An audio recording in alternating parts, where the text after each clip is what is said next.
Hello and welcome back to the Dan Anderson podcast. I, of course, am Dan, and this is a podcast about sharing the stories and lessons learned by successful entrepreneurs. Super pumped about this one, Erica. We have the CEO and founder of Brodo, Canada's first edible cookie dough and better for you. I'm sure, Erica, you can do a much better job of telling me a little bit more about your product, but thanks for coming on the show and look forward to chatting with you. Yeah, Dan, thanks for having me. I'm super excited to be here. Should be a good one. So we'll just kind of do an intro first. We'll start with what Brodo is today, really how you started the idea, and then dive a little bit deeper into why entrepreneurship. Why do you lead the journey on your own instead of going into business, a 9 to 5 job, some of the challenges you faced along your journey, and then really ending with how do you find passion in business. So with that said, let's get started. Let's talk a little bit about Brodo and how you describe Brodo to people who don't know what it is. Yeah, for sure. So my name is Erica. I'm the founder and CEO of Brodo, which is Canada's first 100% vegan, protein-infused, better for you edible cookie dough. It contains an average of 5 grams of plant-based protein per serving, less sugar than found in traditional cookie dough, and is, completely vegan, has plant-based protein. And I launched the company in December of 2019. Awesome. Now, I know you mentioned protein, and I feel like that is kind of connected to your past, right? You were in, do you call it bodybuilding? Yeah, so I did compete in several bodybuilding competitions, kind of like my past life. That was a part of my journey that kind of led me down this road to where I am today. I'm a huge fitness advocate. I've been in the fitness industry for several years, and that added plant-based protein is something that I look for when I purchase products. So Right. it's definitely targeted towards the fitness community. Yeah, I know you're familiar with Midday Squares and the business that Jake Carls and the team over there has built. We actually had Jake on the podcast. I'm sure you heard about that. I actually brought that up in the pitch to get you on the show. But they have, infused protein into their products too. Do you think there's a trend with, healthier snacks to add protein? And why do you think people are maybe looking for protein? Yeah, Midday Squares, they're an awesome team. I really admire what they're doing, and the brand, the product itself is great. I fully believe like a lot of people are looking for that added protein, especially Yeah, people who are avid, like they work out a lot and they really care about that component of things they purchase. Like they're gonna buy protein bars, they're gonna buy protein powder, protein chips, protein cookies. So why can't there be a protein cookie dough or with Midday Squares like a protein chocolate bar? So we're kind of in the same way disrupting our category by having that added plant-based protein. who do you see as like your primary competitors that are out there, whether that's in the retail space or direct to consumer? So direct to consumer, I don't have any really direct competition that have that added plant-based protein. There are other edible cookie doughs on the market that are vegan, so they would be Hmm. as competitors for me. There are products similar to mine in the States, so I guess that would be my competition there. And they do ship to Canada. It's just a little expensive. Right. Those would be my competitors. And then in the retail space, again, like there are similar products to mine, but they have high sugar. They don't have that added plant-based protein, and they're not really marketed towards the same group of consumers that I'm really gearing my product towards. I actually have a variety of different types of customers. I have the vegan who just really Hmm. want to find that like clean quality vegan snack food that they can feel good eating. And then I also have like the health advocates who they just want to eat good, feel good. They don't mind spending a little bit of extra money on a better quality product. And then Right. again, like those fitness advocates who are like all about the protein. And Yeah. if they can have a cookie dough with that added protein, they will get it and they will have it. That's important. Yeah. Mhm. 100%. How does Brodo compare to the other, I guess, cookie dough companies or competitors in terms of size? I mean, are you guys the larger player or more the underdog? I know you were founded in 2019, but how long have these other guys been around? So I pretend to be bigger than I am. Yeah, of Yeah, course. had many people reach out to me and they're like, "Oh, is your product in Whole Foods?" Or it's very bootstrapped. I'm Hmm. pretty much a one-woman show. I'm slowly starting to build out a team, so I have a growth partner now, and I'm slowly adding in more people to kind of help me scale it. But last year I did $40,000 in revenue, and this year like we're growing pretty substantially, and I'm hitting retail in the summer, so that'll be a game changer for sure. But yeah, I'm That's a pretty awesome. small guy right now. Yeah. Yeah. And in terms of like a growth partner, what does that person add to your business? Like, what is a growth partner? Yeah, so I kind of looked at my strengths and weaknesses, and there are things that I'm very good at, and there's things that I'm not good at. And again, this is Hmm. completely foreign territory to me. Like, I've never launched a product before. I don't know the ins and outs of getting into retail stores, and it's a little difficult. Like, I I can't just see. go and knock on their door. So what he does essentially is like a sales consultant slash broker. He has relationships with retail stores across the country and can get me into stores a little easier, as well as get me a distributor and kind of help guide me and negotiate things and yeah, like consult me essentially with things that I'm not really too knowledgeable on or have not. Right. Okay. So kind of like almost like a sales rep, would you say? Yeah. Okay. Cool. Because I know you mentioned on a previous podcast, you spend a lot of time because you're a one woman show. One of the interesting stories that you brought up was that you said you were spending 4 to 5 hours a day hand delivering your products to consumers. Is that, did I hear that correctly? So I do that a week. So every Friday, it Ah, depends cool. on the volume. Yeah. So it does take a while to do that. I do offer it because like customers don't really like to pay shipping. That's one thing that I see is a problem for my business. Just with like Shopify, I see the abandoned checkout when people see how much shipping is. And we're in Canada. I have a heavy product. I'm a small business with not a ton of volume. So the shipping costs are going to be a little higher. So I kind of offer that free delivery option just for local folks. And I have people who order regularly, weekly, and I just go and drop it off. Sometimes I see them, sometimes I don't. It's a more personable experience, and I enjoy doing it. Yeah. So are you doing that today?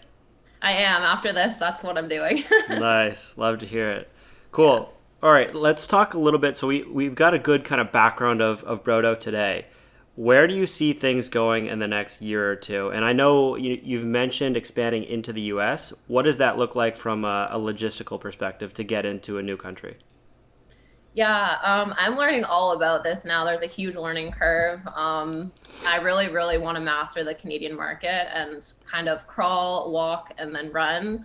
I think as entrepreneurs, like we get big eyes and we get excited, and there's just opportunity everywhere, and the market's so much bigger in the States. And obviously, I really want to tackle that as soon as I can. But I also want to grow my business slow and steady and be healthy and not crash and burn because you have to have a lot of capital in this industry. And so I really want to master the Canadian market, get into as many retail stores as I can here. And then when I'm ready, look at expanding into the States. And that may involve getting a co manufacturer there and not getting product exported over the border, kind of seeing what is the most economical route for me and kind of having people who can help me along the way with that. Because again, I don't really know what I'm doing when it comes to that. So. Right, 100%. And now is that a near term next step for your business? It all depends how this year plays out. So in the summer, I have a distributor. We're speaking with co-manufacturers slash co-packers right now.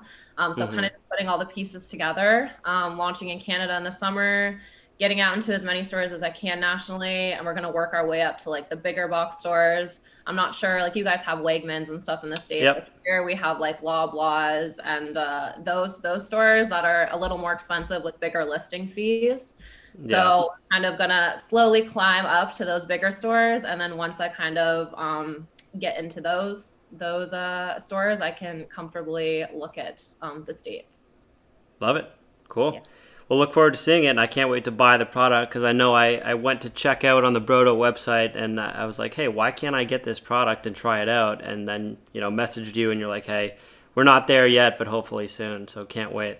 Yeah, yeah, I'm excited. It's the same. I've heard the same thing from so many people, and I feel so bad to say the same thing Yeah, over and over like a broken record. But hopefully, one day I can ship it across the border. 100%. Can't wait.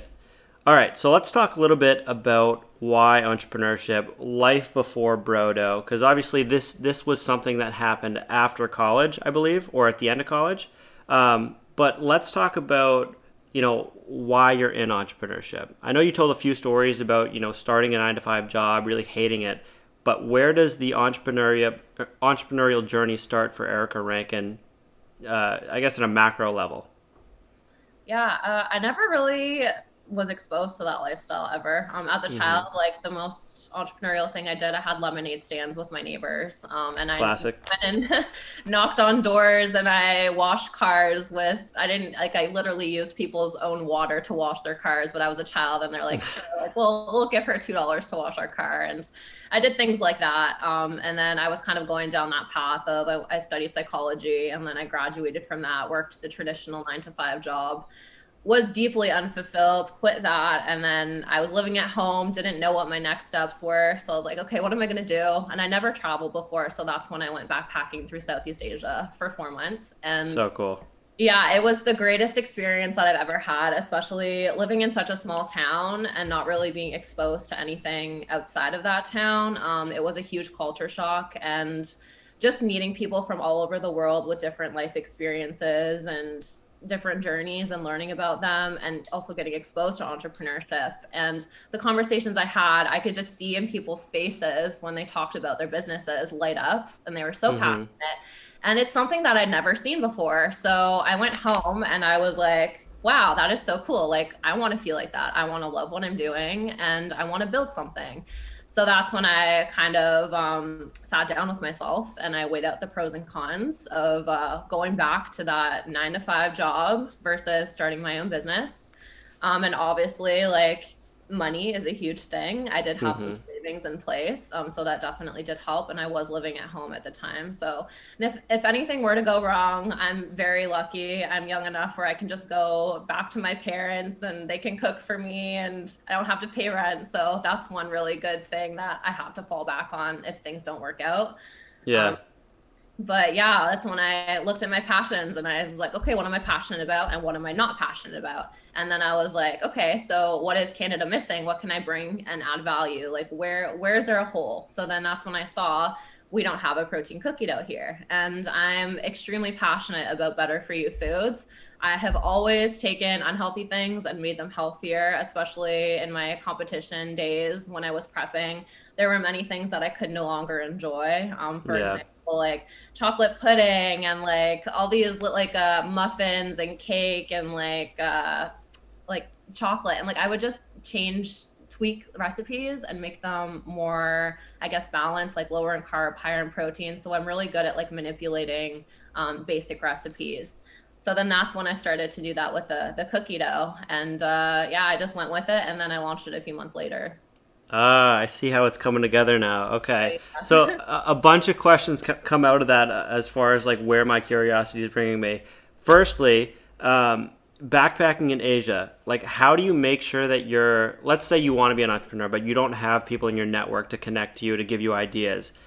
Was that by luck that you met all those entrepreneurs, or did you join some kind of entrepreneurial program? When I was backpacking, Yeah. I literally I forced myself. I'm basically a forced extrovert. Yeah.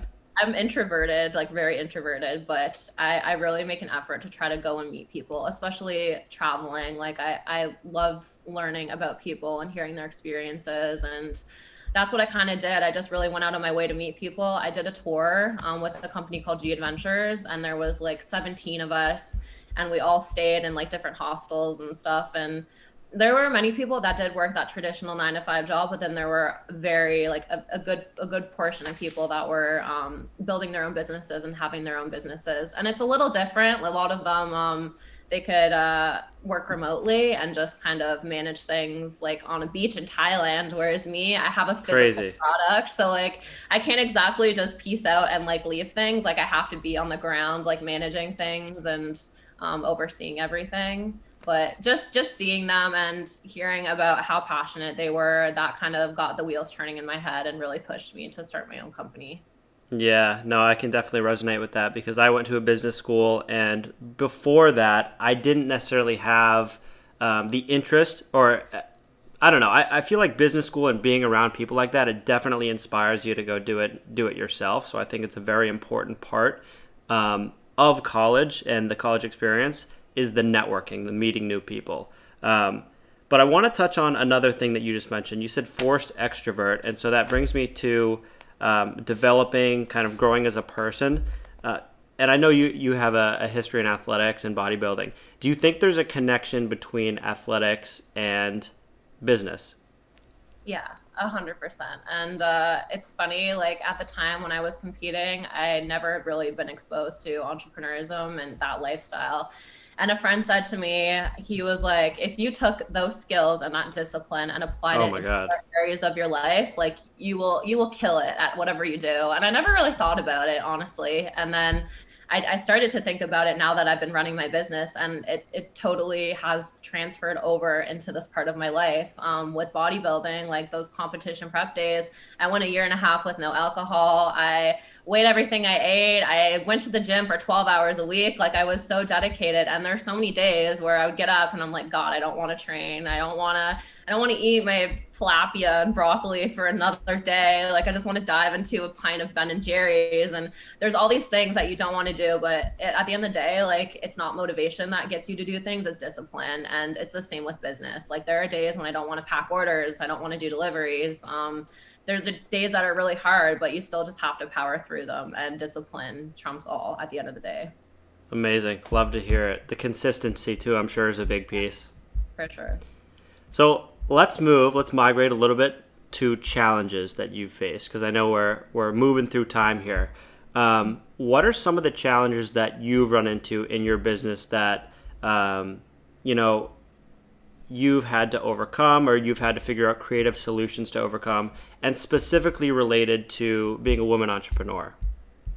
So I've been really lucky. I'm still fairly new to Hmm. this journey. Like I've been at it for just over a year now, and personally, like I haven't experienced any sexism or anything being a Right. woman. I think gender equality, like that, is becoming more and more like stronger, and I see a lot more female entrepreneurs in the space and female founders, and that's something that I love to see. And that's what I hope to do. I want to be a role model for younger women and show them that, hey, look, like this is doable for females. Like you don't have to be a man to be in the business world. Like girl power is a thing. Like we can do this. It's doable. So yeah. And then 100%.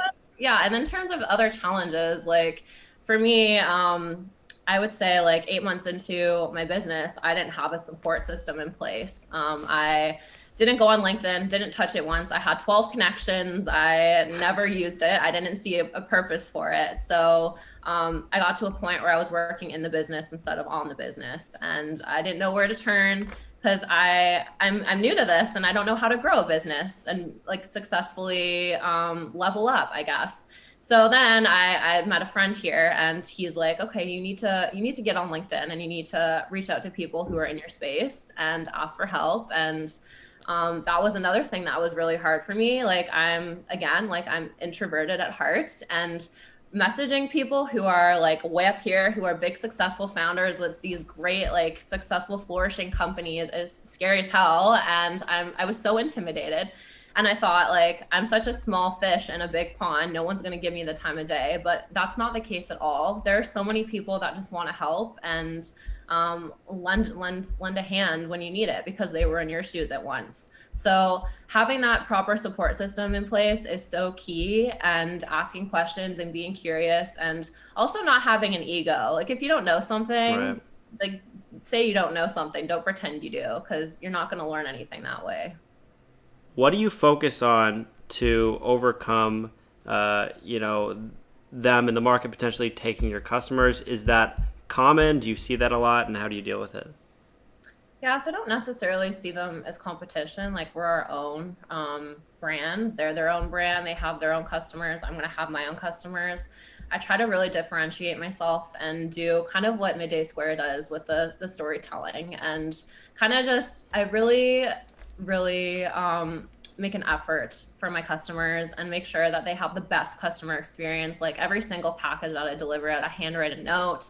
Every single message that I get on my Instagram or emails, like I reply right away. If they go out of their way and they do reviews for me, I send them free product. So I think just really building a great relationship with my customers has really helped me, and I've reached a lot of people organically. I haven't really spent any money on marketing, so I've been really lucky that way. And yeah, without my customers, I wouldn't have anything. So I got to treat them like gold. I think that's 100%. different. Yeah. Perfect. What has been the most difficult part of entrepreneurship? What do you think the most difficult part of entrepreneurship is? There are many things, honestly, and it's not for everyone, for sure. So for me, yeah, I think just like being outgoing and networking, like, because networking is so important. And again, like I'm super introverted. I was the kid in high school who sat in the back. I never raised my hand. Even presentations, like I would go up to the teacher and ask them, like, "Can I present to you on my lunch break? I don't want to present in front of the class." And they let me do it, and I wish they Yeah. didn't, because it didn't help me grow at all. And now, like I've developed those habits, so it's so hard to break them. And having meetings and taking calls and even cold calling stores, like that is the most terrifying thing to me. Yeah. And even like going into stores and dropping off products, like sometimes I would circle the block and just like prepare myself. I'm like, oh my God, who am I to like bring this product into the store? I've had like the worst imposter syndrome ever. And Mm, I think to overcome that, like you just have to keep having conversations with people who are going through the same thing, because you kind of know that it's super common and it's not unique to you. And everyone has that little voice in their head. You just have to learn how to deal with it. And I feel like the further you get in your journey, the quieter it gets. right. Yeah. So I know this is kind of a plug here, but it's not plugging for myself, and the person I'm plugging has no idea I'm plugging them because they're much bigger. But there's a really good podcast from Rob Locascio, I believe is his name. He's the founder of a company called Live Person, and the podcast is called Over the Wall. It is so good. He's only got a few episodes because he just started, but you got to check it out and tell me what you think, because he talks a lot about challenges in business and especially for entrepreneurship. So maybe we'll link that here on the video and for the podcast, but I'll recommend that one for you. Yeah. But as we kind of go into the final topic of the podcast today, let's talk about passion in business, because I think it's really important to identify that if you want to get into entrepreneurship. And again, you're right, it's not for everyone, but let's say you want to be an entrepreneur. How do you find your passion or your calling in business and then go after it? I was very lucky, and I kind of knew what my passion was. Once I like entered the fitness industry, I kind of figured out what I loved. But I think it comes down to figuring out what you don't love. If you do something and you don't like it, don't think of that as a failure or a loss. Think of it as, okay, cool, I didn't like that. Now let's try something else. Right. And it's literally just trial and error. Like figure out what you like. And figure out where can you add value, like what do people need and what are people looking for, and where is there a hole in the market. Or look at other markets, like in terms of me, like with the protein cookie dough, I looked at the States and I was like, okay, this product's there and it does really well, why isn't it in Canada yet? So I took a proven concept and brought it here, but it was also something that I was passionate about. Right. Amazing. Yeah, and I think you had mentioned like a lot of things kind of came together to create your business, which I think is the way to go. It's not necessarily one specific passion, but it could be a few different things that you really enjoy doing, bringing them together that really creates the business itself. So totally get that. In terms of self-doubt and really being maybe unsure during the entrepreneurial journey, how do you overcome that? And is it primarily the support system that you've built? Yeah, it really does come down to the support system. And yeah, imposter syndrome is a real thing for sure. And I think like having conversations again with people who are like even like way above you and way successful, and who are like so like successful in your eyes, right? I look at these people and I'm like, oh my God, they've built something so amazing. Like they've reached it, they've made it, but even they like doubt themselves and they have that imposter syndrome. So just kind of knowing that it's normal, I think has really helped me. And then on those days where I'm kind of second guessing myself, I have people that I can fall on, and like I have mentors and stuff. And it's like, okay, well, why am I feeling this way? Is there something I'm missing? Or like, am I crazy for thinking this? Or so kind of just having people like bring you down to earth. And yeah, having those people around has been really important for me. Amazing. Awesome. As we wrap up, I know we have just a few minutes here. What is a piece of advice that you could give to the aspiring entrepreneur, someone who wants to get into business for themselves and start the entrepreneurial journey? Yeah, so I think just use the resources that are around you. If you feel like you don't know something, like you can Google things, there's free workshops. We're so lucky this day and age with Google and technology. Like 20, 30 years ago, you had to go to like get a book. So use the resources that you have. Ask questions, like be curious. I think that's the one thing that I would recommend to anyone. Just be curious. There's no such thing as a dumb question, right? Even with like things like acronyms and stuff with like CPG, like consumer packaged goods, if I didn't know what certain acronyms didn't mean, I'm like, okay, well, what does that mean? I don't understand. So be curious, do your research. And if you feel like if you're on the fence about it and you don't know like when to fully jump in full time, maybe do it as a side hustle, figure out if there's a market for it. And if you get the sales and you can comfortably, I guess, you can live off of that, then jump in full time into it. And yeah, that's just go for it. Awesome. Erica, amazing advice, and thank you for the conversation. Where can the viewers or the listeners find Brodo? Yeah, so we're available only in Canada at this time, and that's brodo.ca. And you can also find us on Instagram, Brodo Canada, and you can email me, erica@brodo.ca. Awesome. Thank you, Erica, and thanks everyone for watching and listening. Thanks, Dan, for having me.